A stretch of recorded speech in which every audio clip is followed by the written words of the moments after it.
This is Puck Year, New Zealand's hockey podcast with hosts Logan Swinkles and Joe Jury, bringing you the best stories and interviews from Down Under.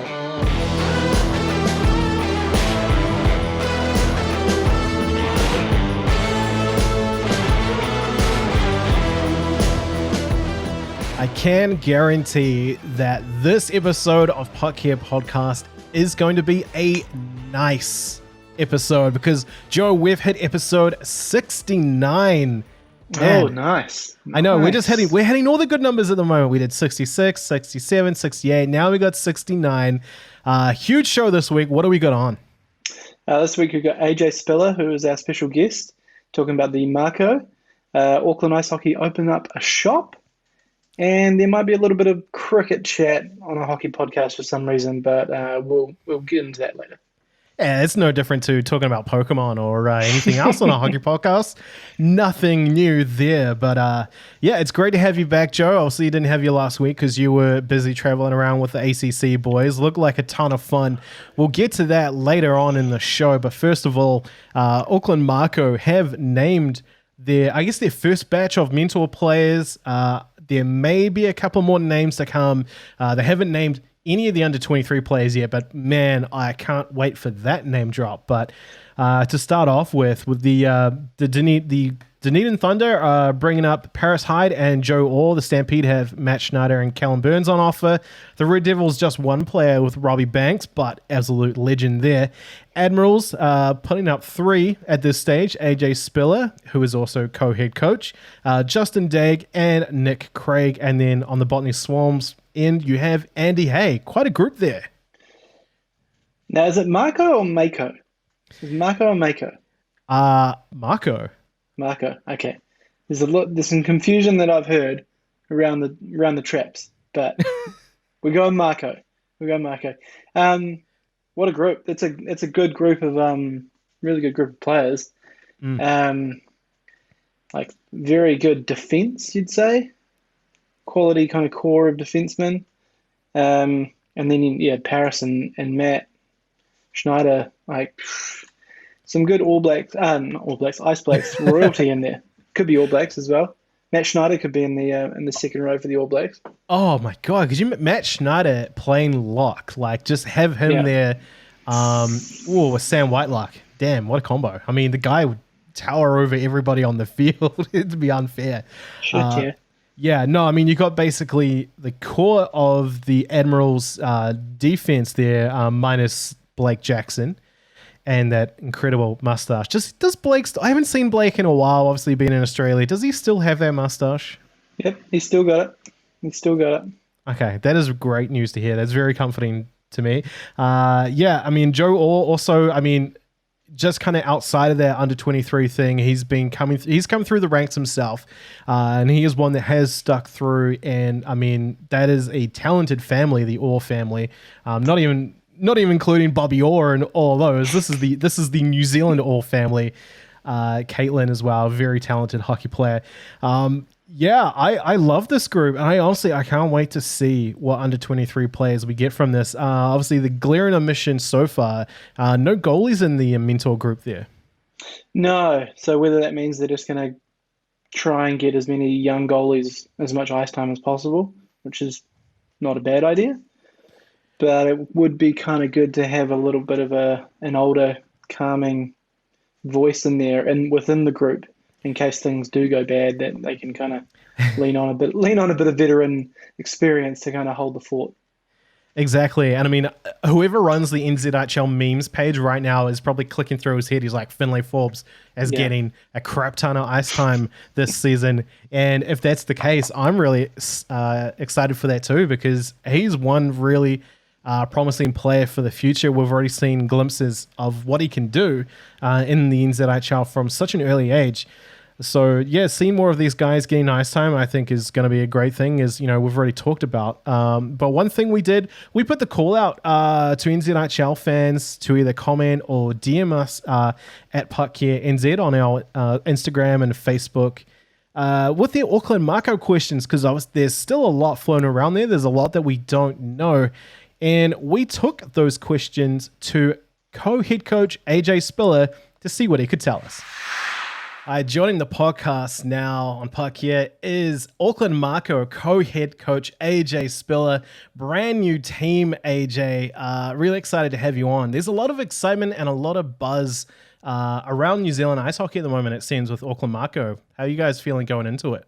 Yeah, we're pretty excited too that there is that much buzz. I think the players are excited. A lot of the under 23 age players that we've reached out to have, they jumped at the chance when we asked them if they wanted to play in the certain games. Same as the mentor players too. We really haven't had anyone that said no to it. So I think the players are excited. The hockey market is excited too, and we're excited to get it underway to see how it goes. That's awesome. You've actually already addressed pretty much one of the questions we opened up to fans of the podcast and of sport in New Zealand. One of them was if mentor players were lining up to be involved, or if anyone kind of, shrugged it off and weren't interested. But that is really awesome to hear. I know when we broke the news about the team on the podcast, we had, senior players reaching out to us, with questions, I think excitement, just wanting to know what's going on. But let's go to the very start of the actual creating the team. There's a lot of people we've seen with the Vegas Golden Knights and the Seattle Kraken coming in. The idea of a brand new hockey team is cool. And now we get our own here in New Zealand in the NZIHL. Can you run us through how the concept of creating the team actually came about? Yeah, I think the concept really came from how can we give this age group of players a better chance to play in the NZIHL. Maybe not at this age, but at least they get some exposure to it. And then, in their years when they turn a little bit older, they're already ready to go. Rather than this age group maybe not getting to play. They definitely get to dress a lot, but they don't get to play a lot. They'll sit on the bench for the majority of the game, and now they have a spot in a team where they can come and they can play those minutes, and they can make mistakes and learn from them because the standings don't count. So yeah, they're just there's more opportunity for them to play now, and hopefully it helps them down the track with their NZIHL careers. Was there anywhere in particular where Auckland Ice Hockey Association kind of gathered inspiration for a program like this to develop the under 23 talent? Yeah, I think it was probably the Federation along with Auckland Ice Hockey and a lot of the other regions too that we kind of looked at it as we're losing people from the sport at that age group and a lot of top end players too. I know that when we were with the under 20s or when I was with the under 20s, a handful of people from each of those teams don't play anymore. So you go from playing for your country at the top level to 2 years down the track, you're not even involved in the game anymore. So I think that's really where the whole concept came from. And we're just excited to give these guys a chance to play. You mentioned the under 20 team and the under 18 teams. You've been involved with the under 20s with Justin Daig. Those teams have kind of struggled a little bit on the HHF stage in recent years. What do you think that kind of attributes to that? I think, well, for starters, the under 18s the last 2 years haven't been able to go away. I think the team that we had with the players that we had, I think it's a really good age group, and it will be a really good age group going through. So it's a shame that they couldn't go away and compete, and that's on a number of levels, not just on how we fare on the world stage. And as far as the under 20s, I think a lot of it might come down to that they don't have a pathway to go after for that team. So a lot of them might see it as, well, this is kind of my last kick at the can. Let's go away and have some fun. So now with the introduction of the Mako, and we're also introducing an under 21 league this year too that's New Zealand wide, which will be a couple tournaments.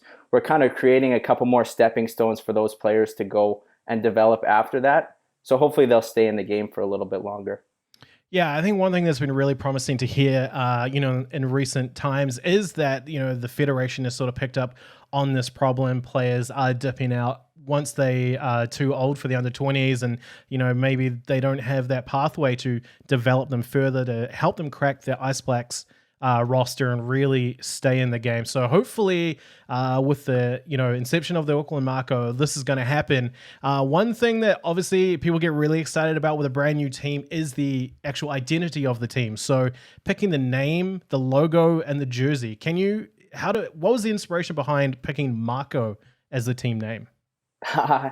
They're probably, I don't know how much inspiration there was. We were trying to figure out what we were going to call it for a long time. And we were just kind of, I think one day we were having lunch and we were trying to figure out like, so what's something that's New Zealand, Auckland?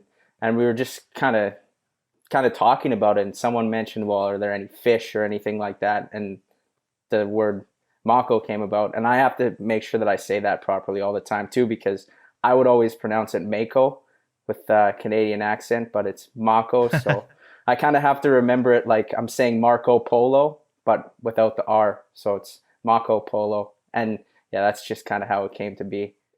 I love that. One thing with the jersey, we had a few people sort of reach out to us about the look of the jersey. You've gone for the black look, which we sort of mentioned on the podcast, kind of reminds us a lot of a national team. There had previously actually been a rule around the NZIHL that teams couldn't wear black because of the relationship with the Ice Blacks. Was that something that was considered, or is that just is that not a rule anymore? And like, obviously it's okay to use black for the Mako? Yeah, I'm not too sure about the rule. I know that Canterbury had some black jerseys, I think a couple years ago too. So I don't know if that rule is around. But actually, the Mako jerseys, they look a little bit black in the design. They're probably a little bit closer to a silverish gray, almost like the one that you have in the background there. That's probably the base color. I think it looks like the shading on the jerseys in the design makes it look a little bit darker than it actually is. So. Okay, that's cool to know. That's cool to know. Another thing I was curious about was during because I love the whole design process of stuff like this. Like I love nerding out over stuff like this when you have like new teams, and the jersey reveal was really exciting. I think Auckland Mako did a pretty good job of that, and obviously it has really built hype up, which hasn't gone away. Fans are really excited and want to know more. Obviously, that's why you're here today. Were there other colors being considered for the jersey, or was that kind of look what was set in stone from very early on? No, it was really all hinged around what we were going to call the team, the name. So we didn't really have any other colors that we were tossing around until we came up with a name for it. And then once we got the name, we kind of went with a silvery, similar color to what a Mako would be. So that was it all came from the name, not from the different colors we were tossing around. And because you have been involved with under 20 program for a while there, one question that we got was, because this is largely based around under 23 players, who are some players from your coaching experience that you think show the most promise for New Zealand ice hockey in the future? Yeah, well, that's a tough one because we get to coach a lot of players with the under 20s. Justin's with the under 20s now. I'm with the under 18s. We went to that under 18, under 20 camp where we actually played against each other. There are a lot of good players across both of those teams. If I had to name one, I'll have to say Flynn Hayward-Jones. I played with him in the adult league here in Auckland. He was my D partner. And yeah, I'm a little bit biased to D-men, and he happens to be from Auckland too. So I'll name one, but I think there are a lot of other ones too. So. Yeah, I was really excited to see when that under 23, under 18 series went down in Dunedin recently. That was a really, really cool concept. I hope that we see more of that in the future. But speaking of future, another question that we got is, beyond this first season, is there plans for the Mako to become like a full-time NZIHL team? You count towards the standings and can qualify for the finals and make a run for the cup. Yeah, I think that's definitely the long-term goal of it. I don't know how long that will take. I think we could still be here in 5 years' time talking about the same stuff. It might take a little bit longer than that, but that would be the end goal for sure, is to have another team in the NZIHL that counts towards the standings. It makes pretty good sense, too, for it to be in Auckland. Then there would be 3 North Island teams and 3 South Island teams. So a lot of options you could do with things like that. You could split it up by division. But yeah, when we tossed around the ideas, for sure, we were talking about what this team looks like in 7, 8, 10 years time down the track, and hopefully they are a part of the NZIHL full time. I know the idea is to develop local talent, but if the team did go full time, would you carry that ethos with you and have imports that were younger, like under 23 imports? Yeah, I hadn't really thought of that yet, or whether we would use imports. It is really a development team for New Zealand-based players. Some of them will be imports that are living here, not on Kiwi passports, but they're playing in New Zealand. And yeah, I hadn't really thought of it too much. I think we'd have to see what the league looks like then too, how many imports you're allowed and whatnot. So for right now, though, the idea is to develop local players, and we want to do that. We think that if we develop these New Zealand-born players, it's going to make our national teams better too, which is another reason why we're bringing the Mako in and the under-21 leagues as well. Yeah. One last question for me, AJ. What goals and expectations do you have for the Auckland Mako in this inaugural season? What do you want to take away from it? I think for the goals, we've probably already met quite a few of them just in creating the noise that we have created in the hockey market. But not only that, the number of players that we've reached out to, asking them to be a part of it for certain games. Like I said before, we had no one that's turned us down. So I think there was a definite need for the team. And these younger players are excited that they're going to get a chance to play significant minutes. The mentor players are excited because it's something new and something different. And I think a lot of them have put in a lot of time and effort to New Zealand hockey over the last little while. And now they get to see something happening. And I think that's pretty exciting. Another goal would just be to create an environment where these players can come and they can develop. And like I said, they can make mistakes and it's not going to show up it'll show up on the scoreboard, but it's not going to affect the standings. They're going to get a chance to develop that way. And as far as expectations, I don't think we have high expectations, but we'll expect to play hard and I think we'll expect that all the players will improve and they'll enjoy their time too. One thing that it's not really a concern, but I'm kind of curious, you've kind of got like a rotating door policy with the roster, mental players coming in and out. You'll have under 23 players coming in and out, depending on, if the NZIHL team is playing or not. Being one of the head coaches, both you and Andreas Kaiser, a lot of history there, a lot of expertise on the coaching front. How do you deal with that kind of rotation and, chemistry, bringing these players together?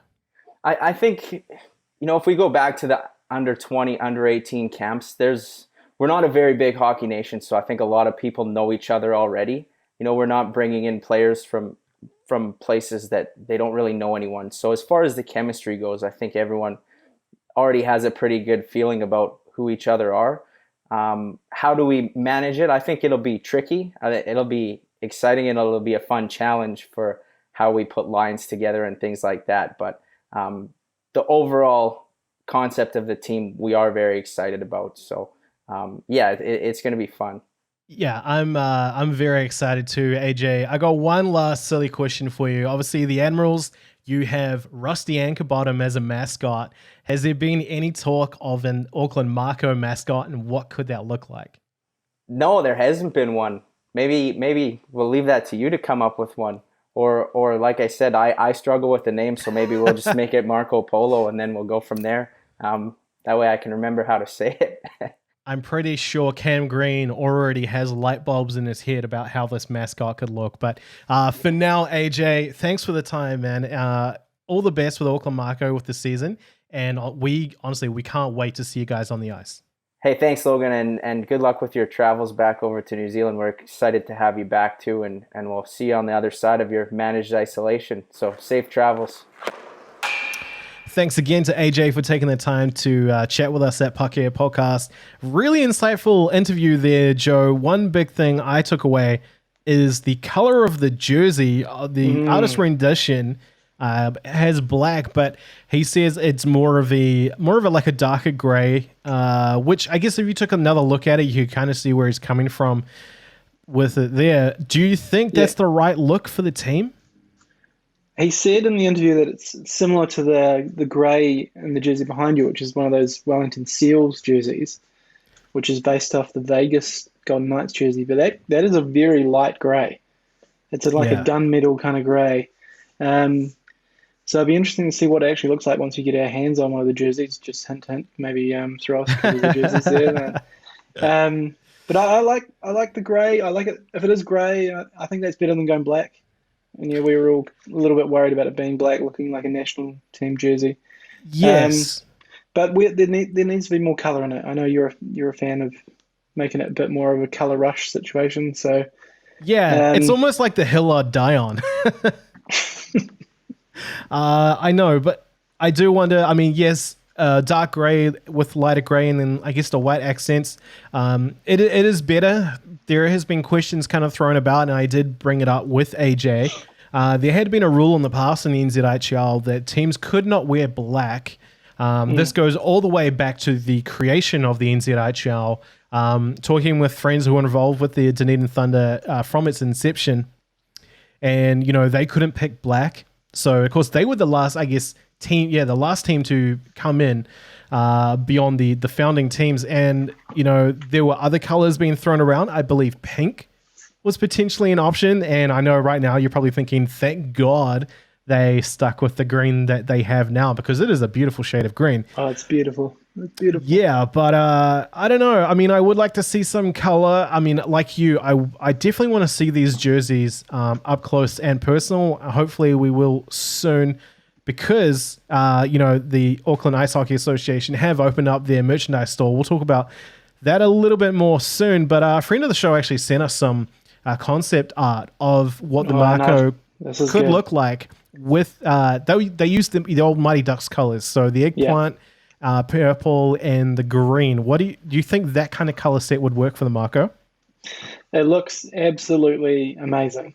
So you haven't told me who it is, but whoever it is has done an outstanding job with this artwork. It's just it's so perfect. And it would work. There's no clash with any of the other teams. Like the only kind of other purple is Botany, but that's a secondary color with the white. Just seeing that purple and like the eggplant and nice teal racing up against racing up and down the ice, and purple socks with like the teal pants. I think they would go for. I mean, good. You could hear it in his voice, everyone. Joe just sounds really excited now. So it does make me wonder if this is a bit of a missed opportunity not to go big on the color with the Mako. It is definitely a safe option. I think it's safe to say that it's a safe option going with that kind of color set for the Mako. But the reaction that we've had so far from polls and stuff we've done on our social media, it has been overwhelmingly positive.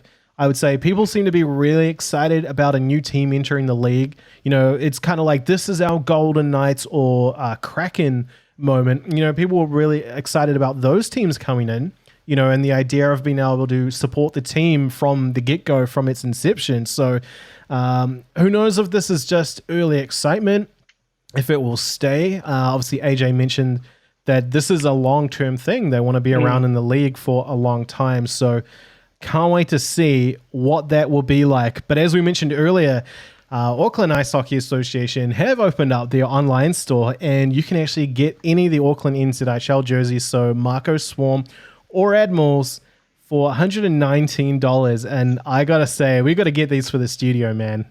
Yeah, totally. And that's not a bad price. $119 for a hockey jersey. And just to finally be able to see people en masse wearing jerseys at the game. A few people have them that have kind of got them from friends of the team and all that kind of stuff. Like I know the Kretschmers have got jerseys, but to have people kind of buy them en masse and wear them all the time, I think is really, really cool. Yeah, I think exactly. It's about freaking time.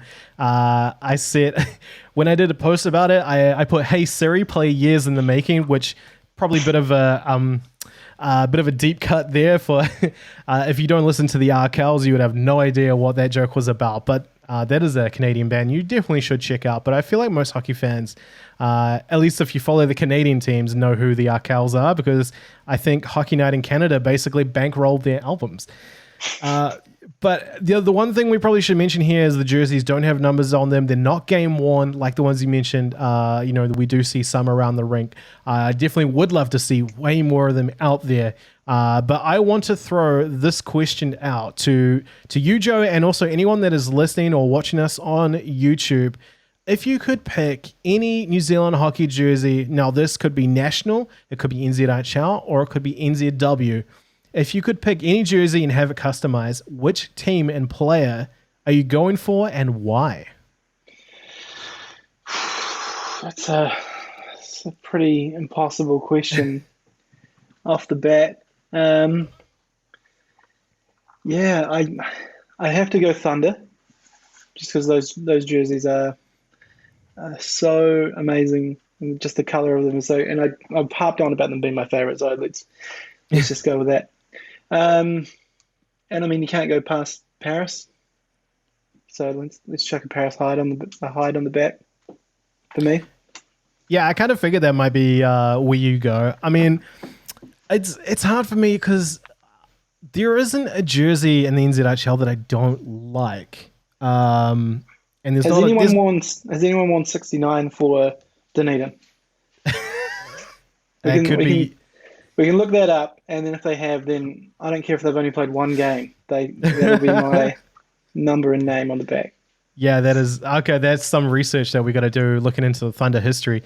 I wonder if anyone's actually on the NZIHL history has worn the number 69.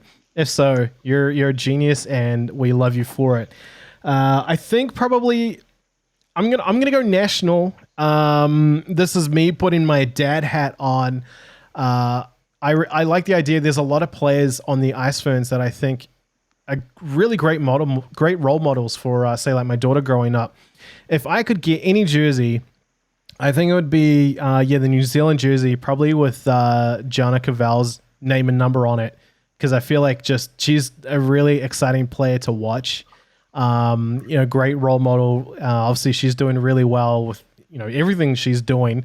We've had her on the podcast before, someone who has a lot of goals and aspirations. And I think those are the kind of people that, I guess younger people should gravitate towards and learn from. But then on the NZIHL side of things, I kind of want to go back in history a little here. Obviously, he made the jump from the Admirals to the Swarm, but I want a West Auckland Admirals Rick Parry jersey. It's not a bad option. I know Rick's probably got one that he can give to us. We'll see about that. I'm not just trying to put this out into the universe that people send us stuff, but hey, so let us know in the comments, wherever, send us a message on social media. We'll clip this up, put it up as well, but let us know which jersey you would get. But I mean, it's awesome that they're out there, that you can buy them. This is great for supporting New Zealand hockey, Auckland hockey, wherever you are. Hopefully the other regions also open up their online stores, because this will really help support your local hockey club. And, bringing the colors out there, it kind of reminds me of the Ice Hockey Classic when we had it at Spark Arena. And weirdly, there was a lot of Vancouver Canucks jerseys around. I want to see more New Zealand jerseys out there. Yeah, there was a lot. I was really surprised at how many hockey jerseys were in that building for that game. And I was like, where are all these people normally? Like, why are they not coming to an Admirals and Swarm game? Yeah, it was weird. A lot of Canucks, Maple Leafs, Canadiens kind of jerseys. And it would be great to see the next time the Ice Hockey Classic comes back in 2075 or whenever travel's open again. That we could have like a arena filled, Spark Arena filled with Admirals jerseys or Swarm jerseys or Mako jerseys, or just kind of getting that New Zealand community out there a little bit more. Yeah, exactly. And I mean, all the jerseys look really good. I know I've kind of bashed the Mako jersey a little bit, but I'm sure like in person it probably looks better than what the artist rendition does it justice-wise. But to wrap up the show, Joe, where have you been? I mean, I know it's cricket season at the moment. The Australian team is in New Zealand. I've had to deal with that, but at least with the time zone, it's really great for me. The games are all over and it's still early. But what have you been up to with ACC boys? Yeah, we've been things changed for the ACC, so we don't have the rights to commentate anymore. So we are now holding watch-alongs that have no commentary in them. It's just the guys in the studio watching the game, and you can tune in on Facebook and YouTube and as a second screen for your viewing or listening pleasure. A lot of absolute crap's been getting talked. We were down in Napier last week, and I got horrifically sunburned, as you can see, that I'm kind of radiating pink off my face. And doing it from a pub, it's a good time. Bloody COVID comes along again, and now all the games crowds have been shut out, and because we're in Auckland, due to the restrictions, we can't actually do the watch along. So it was good while it lasted. Hopefully we'll be back for the Bangladesh series. But a side note about cricket and hockey, did you know that no one in New Zealand cricket, in fact, has banned anyone in the Black Caps from wearing the number 69? Interesting. Okay. No one has ever worn it, and no one is ever allowed to wear it. Lockie Ferguson wears it for the Auckland Aces, but when he plays for the Black Caps, he's not allowed to wear it. Well, I guess the Black Caps probably trying to protect their brand a little bit there. Especially, I could just imagine the ACC boys are really going to town on that if someone in the Black Caps did wear it, or the caramel caps, whatever you want to call them at the moment. Yeah, exactly. The beige, the caramello caps. But the games have been good. You've probably been having to deal with David Warner crapping on about shit. But here we've had streakers. There was a great streaker in Dunedin that we posted some amazing footage on the ACC of him streaking right into the camera. And he made it out of the ground. So O-Week is alive and well in Dunedin and going well. And it's been fun. And hopefully New Zealand just beat the crap out of Australia in these remaining 3 games. I've watched that streak of footage, and there was a heroic effort by that guy's part to run through the crowd and leap over the fence and get out of there. That was amazing to watch.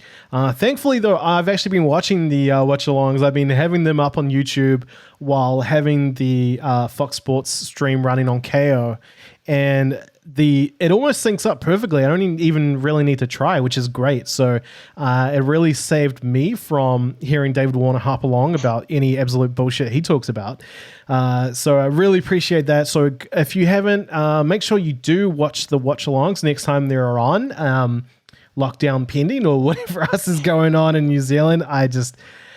Man, we need to sort it out because this isn't fun. We need like sport back. We need it all to happen. It's still happening, but just stuff like the watch-alongs. We need the watch-alongs. Yeah, when you come back, your 14 days in managed isolation, we might also be in managed isolation as well. So you might not miss out on anything when you come back. Knowing how things have been going currently. We shall see. One thing I want to mention about that interview with AJ is he made special mention about Flynn Hayward-Jones, and I'm going to reiterate what he said, that he is a rising star and will be a superstar for New Zealand hockey in the future. Little bit miffed that AJ didn't mention playing with me this year and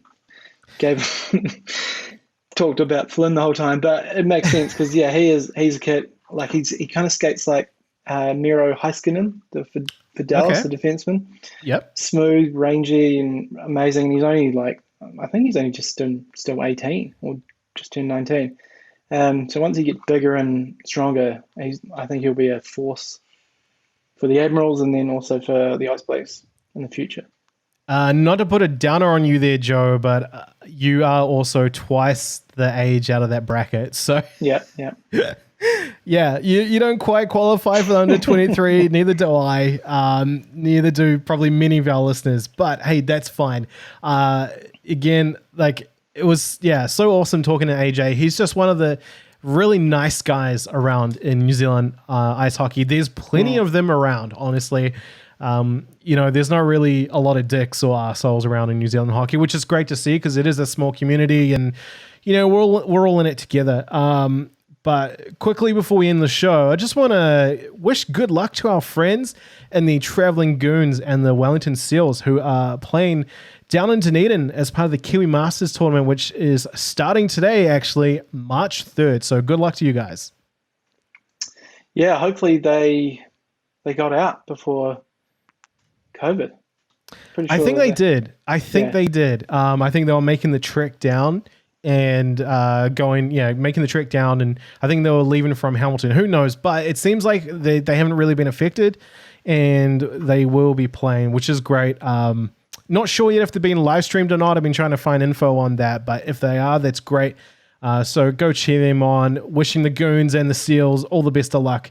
Massive friends of the podcast. We love those teams dearly, and we love you guys dearly for listening to us as well. So make sure that you subscribe to the podcast on Spotify or Apple Podcasts. We're also on YouTube, and we got Instagram and Facebook and Twitter at PuckYearNZ. Anything you want to add, Joe, before we leave? What a nice episode. What a nice episode is all I can say. All right, we'll leave it at that. We'll see you again next week. See ya.